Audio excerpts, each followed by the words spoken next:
Hello, जय जैन। आप सबका मेरे खुद के चैनल एस्ट्रो अयति पे बहुत बहुत स्वागत है।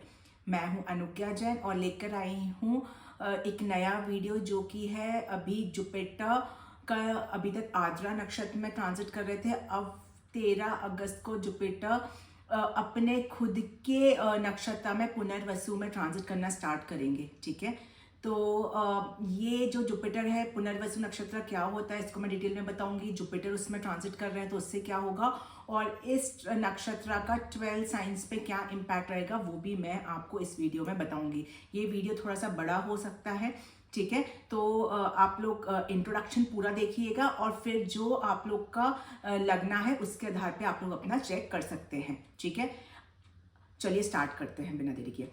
अब ये ट्रांजिट इतना इंपॉर्टेंट क्यों है?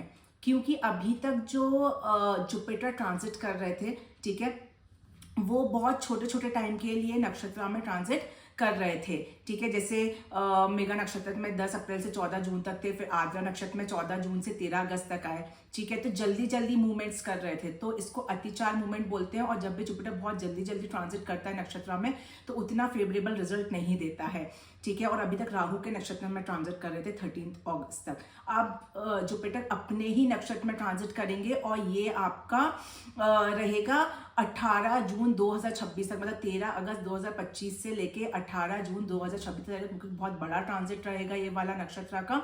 तो ये बहुत ज़्यादा इम्पैक्टफुल रहेगा, आप लोग को बहुत पॉजिटिव चीज़ों को देखने को मिलेगा। वो मैं साइंस से मतलब कुछ कुछ चीज़ें नेगेटिव भी रहेंगी, वो भी मैं आप लोग को जो आपके साइंस पे इम्पैक्ट रहेगा उससे मैं बताऊंगी। ठीक है, कुछ डेट उससे पहले मैं आप लोग को बता देती हूँ। 13 अगस्त को पुनर्वसु जेमिनी साइन में ही जुपिटर अभी तक जेमिनी साइन में ही ट्रांजिट कर रहा है, तो 13 अगस्त को पुनर्वसु में आएंगे। फिर वापस से 18 अक्टूबर को कर्क राशि यानी कैंसर में चले जाएंगे वापस से जुपिटर, और वो भी पुनर्वसु नक्षत्र में ही रहेंगे। फिर 5 दिसंबर को वापस से वो जेमिनी साइन में आएंगे और फिर रेट्रोग्रेड हो जाएंगे, वक्री चाल चलेंगे अपनी। ठीक है, और ये 5 दिसंबर से लेकर के 2 जून तक वापस से ये कैंसर साइन में पुनर्वसु में जाएंगे और फिर वो 18 जून तक पुनर्वसु नक्षत्र में रहेंगे। तो ये कुछ इंपॉर्टेंट डेट्स हैं, लेकिन अगर मैं एक शॉर्ट फॉर्म में बोलूँ 13 अगस्त से 18 जून 2026 तक ये पुनर्वसु नक्षत्र में रहेंगे।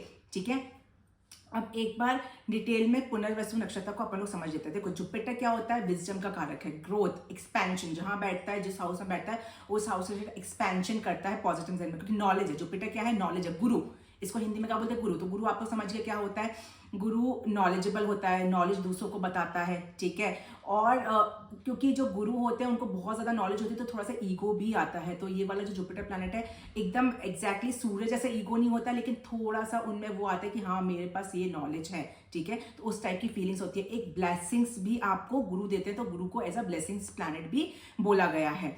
ठीक है, अब जो पुनर्वसु नक्षत्र होता है उसको अपन समझते हैं। देखो, जो पुनर्वसु है वो 7th नक्षत्र है। जैसे आपको पता है 27 नक्षत्र है। आप लोग को अगर नक्षत्र को 27 नक्षत्रों को शॉर्ट में जानना है और एकदम लर्न करने की बेसिस पे जानना है तो मैंने इससे प्रीवियस एक वीडियो डाल रखा है नक्षत्र पे, 27 नक्षत्र, उसका नेचर ट्रेट्स, वो आप लोग जाके देख सकते हो। तो आपको शॉर्ट में पता चल जाएगा कि आप लोग कौन से मून साइन नक्षत्र के हो, तो आप लोग के पास क्या आप लोग का नेचर रहेगा। तो वो आप लोग जाके देख सकते हो, मैं डिस्क्रिप्शन बॉक्स में उसका लिंक भी डाल दूंगी। ठीक है, अब मैंने बताया जैसे ये जो नक्षत्र होता है इसका जो देवता होता है वो होता है अदिति। ठीक है, जो कि इसका जो रूलिंग प्लैनेट है वो है जुपिटर।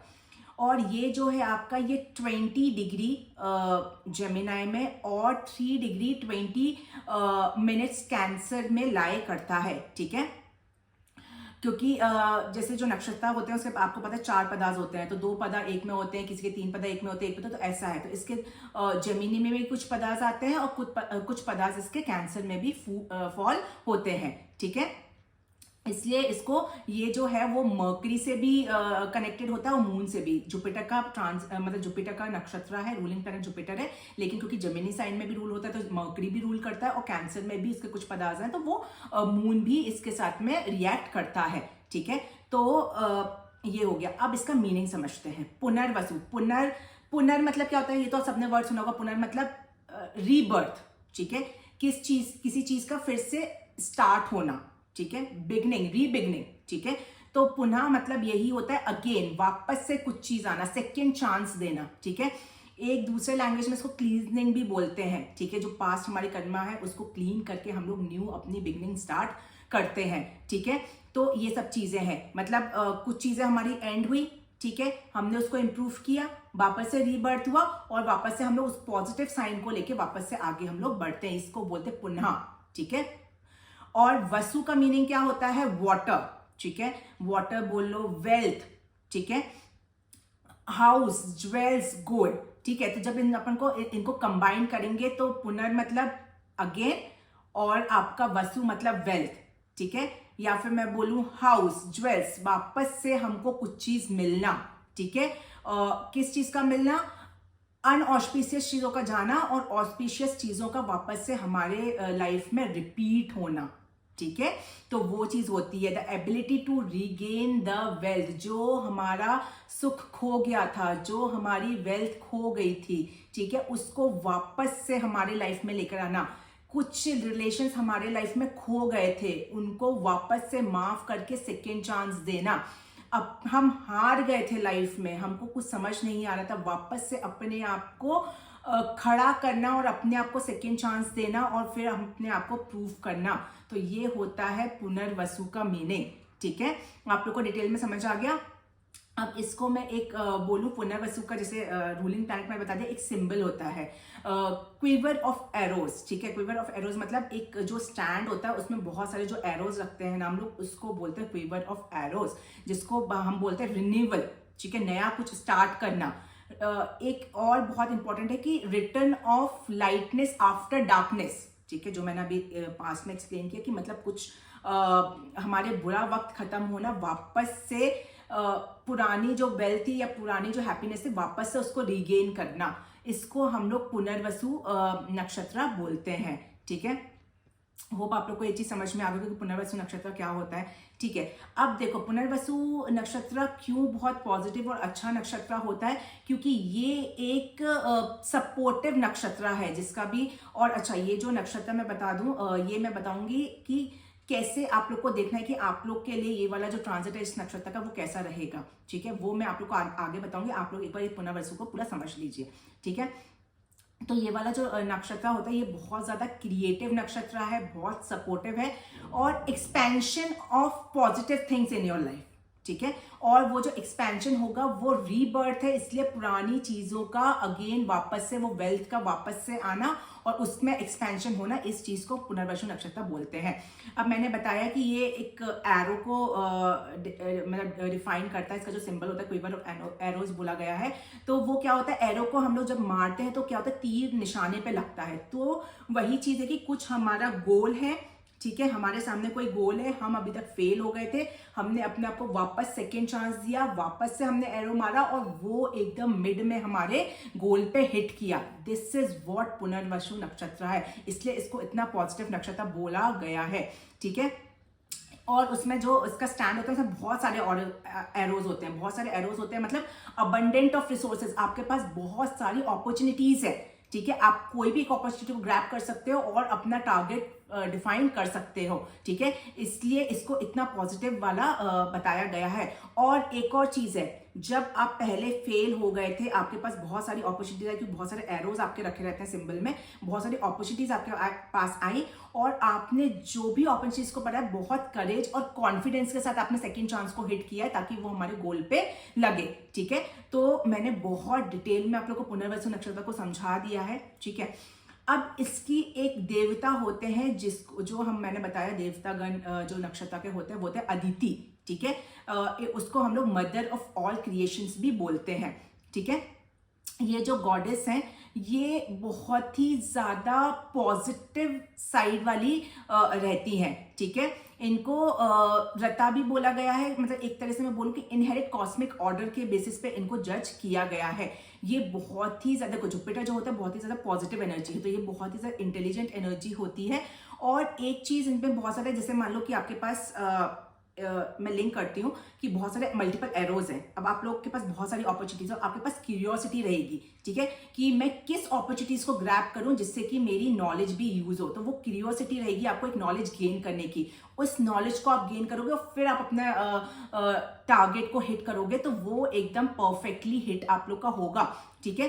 तो इसको एक curiosity of knowledge, genuine knowledge, ठीक है, तो उसका भी एक सिंबल बताया गया है, ठीक है। और हम लोग जो अपॉर्चुनिटीज ग्रैब करते हैं ना, उसको डीप, देखो जैसे जब भी हम लोग निशाना मारते हैं तो एक आई से हमारा एक टारगेट रहता है, तो वो डीप थिंकिंग, डीप एनालाइजिंग करके ही हम चीजों को हिट बिल्कुल करते हैं। और क्योंकि ये जुपिटर से रूल होता है ये प्लैनेट, और जो ये मदर ऑफ अदिति मदर है, गॉडेस मदर जो क्रिएशन का बताया गया है, तो ये एकदम ट्रेडिशनल कल्चर, रिलीजन और स्पिरिचुअलिटी और धर्मा के बेसिस पे ही चीजों को बिल्कुल जज करती है, ठीक है। बहुत ही ज्यादा ऑप्टिमिस्टिक गॉड इनको बोला गया है, ठीक है। अब ये जो नक्षत्र है, ये एक पार्ट तो मैंने बता दिया कि बहुत सारी मल्टीपल अपॉर्चुनिटीज है, कुछ चीज आपकी बुरी है उसको खत्म करके सेकंड चांस है। सेकंड इस नक्षत्र को जो डिफाइन किया गया है वो किया गया है हेल्पिंग नेचर के बेसिस पे, ठीक है। सोसाइटी में जो लोग समाज सेवी होते हैं, समाज सेवा करते हैं, उनको भी बहुत ही ज्यादा पुनर्वसु नक्षत्र का बिल्कुल देखा गया है, क्योंकि इन लोग बहुत ज्यादा अपना कॉन्ट्रीब्यूशन सोसाइटी में करते हैं, ठीक है। और इन लोग का जो प्रोफेशन होता है, पुनर्वसु वाले जो प्रोफेशन में रहते हैं वो लोग बहुत ज्यादा, क्योंकि जुपिटर क्या है, गुरु है, ठीक है। हम किसी को नॉलेज दे रहे हैं, तो एजुकेशन, रिसर्च, फिलोसफी, आपकी स्पिरिचुअलिटी, मोटिवेशनल स्पीकर्स, ठीक है, काउंसलर्स, जो आजकल बच्चों को जो ट्रेनिंग्स देते हैं वो वाले, डॉक्टर्स, हीलर्स, ठीक है, सोशल वर्कर्स, हेल्थ केयर्स, तो ये सब चीजें जो है वो पुनर्वसु नक्षत्र से बिल्कुल देखा जाता है, ठीक है। और अगर इसको मैं क्योंकि पुनर्वसु जो होता है वो लॉन्ग टर्म के लिए चीजों को अपने लाइफ में लेकर आता है, शॉर्ट टर्म पे कुछ भी वर्क इसका नहीं करता है, और बहुत ज्यादा पॉजिटिविटी इस नक्षत्र में होती है, ठीक है। एक चीज है कि कुछ कुछ नेगेटिव पॉइंट्स भी इसमें आते हैं, वो मैं जिस हाउसेस पर डिपेंड रहेगा उसके हाउसेस पर मैं आप लोग को इसको बताऊंगी। अब इसको कैसे देखना है आप लोग को, जो आप लोग का मून वाला नक्षत्र है, जो जिस नक्षत्र में आप लोग का मून फॉल होता है वो आप लोग का जन्म नक्षत्र है, तो जन्म नक्षत्र से ही आपको देखना है, ठीक है, कि कौन से नंबर पे आपका नक्षत्र आता है तो आप लोग का कैसा रिजल्ट रहेगा, ठीक है। अब मैं आप लोग को और इजी करने के लिए बता देती हूँ, आप लोग अपना नक्षत्र देखो और मैं आप लोग को यहाँ पे बता देती हूँ कि किस नक्षत्र के लिए ये वाला जो ट्रांजिट है वो अच्छा रहेगा और किस नक्षत्र के लिए आप लोग का ट्रांजिट अच्छा नहीं रहेगा। तो देखो, अगर आप लोग का स्वाति नक्षत्र है, ठीक है, शतभिषा नक्षत्र है, आप लोग का आर्द्रा नक्षत्र है, हस्ता है, श्रवण, रोहिणी, पूर्वा फाल्गुनी नक्षत्र है, पूर्वा आषाढ़ा है, भरणी नक्षत्र है, अश्लेषा है, ज्येष्ठा है, रेवती है, पुष्या है, अनुराधा है और उत्तरा भाद्रपद नक्षत्र में अगर आप लोग फॉल होते हैं, आप लोग का जन्म तारा फॉल होता है, तो आप लोग के लिए ये वाला जो ट्रांजिट है ये बहुत ही ज्यादा पॉजिटिव रिजल्ट देगा। और अगर आप लोग का मूल नक्षत्र में चित्रा है, धनिष्ठा है, मृगशिरा है, उत्तरा फाल्गुनी है, उत्तराषाढ़ा है, कृतिका है, मगा है, मूला है और अश्विनी नक्षत्र का है, तो थोड़ा सा नेगेटिव इंपैक्ट देखने को मिलेगा, ठीक है। पॉजिटिव थोड़ा सा रहेगा लेकिन नेगेटिव थोड़ा ज्यादा रहेगा। और अगर आप लोग का मून नक्षत्र, जो बर्थ का मून नक्षत्र वो विशाखा में, पूर्व भाद्रपद या पुनर्वसु में है, तो आप लोग को पॉजिटिव नेगेटिव इक्वल देखने को मिलेगा, ठीक है। तो आप लोग अपने जन्म तारा से देख के जजमेंट कर सकते हो कि आप लोग का ये वाला जो ट्रांजिट है ये कैसा आप लोग को असर दिखाएगा, ठीक है। अब ये वाला जो ट्रांजिट है ये ऑलमोस्ट 10 मंथ्स के लिए हो रहा है, बहुत लंबे टाइम के लिए है, तो बहुत ज्यादा इंपैक्ट इसका आप लोग को देखने को अपने लाइफ में मिलेगा, ठीक है। बहुत सारी अपॉर्चुनिटीज आप लोग के पास आ सकती है, बहुत ज्यादा पॉजिटिव चीजें आप लोग के साथ हो सकती है, कुछ पुरानी गलत चीजों का खत्म हो सकता है, वापस से आप अपनी कोई न्यू जिंदगी स्टार्ट कर सकते हो, कोई फ्रेश स्टार्ट कर सकते हो, कोई फ्रेश प्रोजेक्ट आप लोग को मिल सकता है। तो ये सब चीजें इस वाले ट्रांजिट में बिल्कुल आप लोग को देखने को मिलेंगी। और जो लोग भी स्कूल कॉलेजेस चलाते हैं या जो भी मैंने प्रोफेशंस बोले उसमें बहुत ज्यादा एक्स्ट्रा ऑर्डिनरी नॉलेज गेन करके एक्स्ट्रा ऑर्डिनरी करने का अब टाइम है, वो नेम एंड फेम पाने का टाइम है, और आप लोग को मोटिवेशन मिल सकता है लोगों से, कोई आप लोग का मेंटोर ऐसा आ सकता है पॉजिटिव आपके लाइफ में जो आप लोग गाइडेंस देके जा सकता है। तो ये सब चीजें जो है जो आप लोग को देखने को मिलेंगी अपने लाइफ में, ठीक है। किसी की हेल्थ बहुत खराब थी, किसी की हेल्थ वापस से इम्प्रूव होना स्टार्ट हो जाए, ठीक है। कोई लॉन्ग टर्म की जैसे कोई सफरिंग थी आप लोग की, वो अब खत्म हो जाए, वापस से न्यू लाइफ आपकी स्टार्ट हो जाए, तो ये सब चीज़ भी आप लोग को देखना मिलेगा। कोई धर्म पे बिल्कुल भी बिलीव नहीं करता तो वापस से स्पिरिचुअलिटी में आ जाए, वापस से अपनी कुल देवी को मानना स्टार्ट कर दे, वापस से अपने धर्म में आ जाए, कोई स्पिरिचुअल बुक्स पढ़ना स्टार्ट कर दे। तो पुनर्वसु नक्षत्र में ये सब चीज़ें आप लोग को सेकेंड हाफ में देखने को बहुत ज़्यादा मिलेंगी। अब क्या है कि ये जुपिटर जो इस नक्षत्र में है वो पॉजिटिव इसलिए भी क्योंकि इस साल आप लोगों ने देखा होगा कि मार्स की एनर्जी इतनी ज़्यादा है इस साल, तो चीज़ें बहुत डिस्टर्ब हुई हैं। तो ऑलरेडी बहुत लोग के रिलेशंस टूट चुके हैं, बहुत लोग टूट चुके हैं, बहुत लोग अपने खुद के लोगों को खो दिए हैं, पॉलिटिशियंस की बहुत ज़्यादा लड़ाई झगड़े चल रहे हैं। तो ये सब चीज़ें बहुत ज़्यादा अभी चल रही हैं। तो इससे थोड़ा सा जुपिटर अपने नक्षत्र में आएगा तो थोड़ा सा पॉजिटिव साइन देखने को मिलेगा, क्योंकि अभी तक जब जुपिटर जब तक आर्द्रा नक्षत्र में ट्रांजिट कर रहे थे तो जमीनी साइन में, तो जब आप लोग इंडिया की कुंडली देखोगे तो इंडिया का 4th हाउस में ट्रांजिट कर रहा था आर्द्रा नक्षत्र में। तो उस वजह से क्योंकि राहु का नक्षत्र था आर्द्रा, तो अभी पॉलिटिशियंस में आपस में बहुत ज्यादा लड़ाई झगड़े हो रहे थे, अपना किसी का बहुत ज्यादा कुछ स्कैम था जो ओपन हो रहा था। तो अभी बिल्कुल भी चीजें अच्छी नहीं चल रही थी। लेकिन अब क्योंकि जुपिटर पुनर्वसु में आ जाएगा तो काफी सारी चीजों में आप थोड़ा सा रिलैक्सेशन आप लोग को देखने को मिलेगा। अब मैं बताऊंगी कि ये जो नक्षत्र है ये 12 साइंस पे कैसा इम्पैक्ट देगा, आपके चार्ट में कौन से हाउसेस के लॉर्ड है, ठीक है। तो उसके बेसिस पे आप लोग का अलग अलग असर रहेगा, ठीक है। तो ये मैंने पुनर्वसु को बहुत डिटेल में समझा दिया। अब मैं 12 साइंस पे इसका क्या इम्पैक्ट रहेगा वो मैं आप लोग को बताऊंगी, ठीक है। Thank you.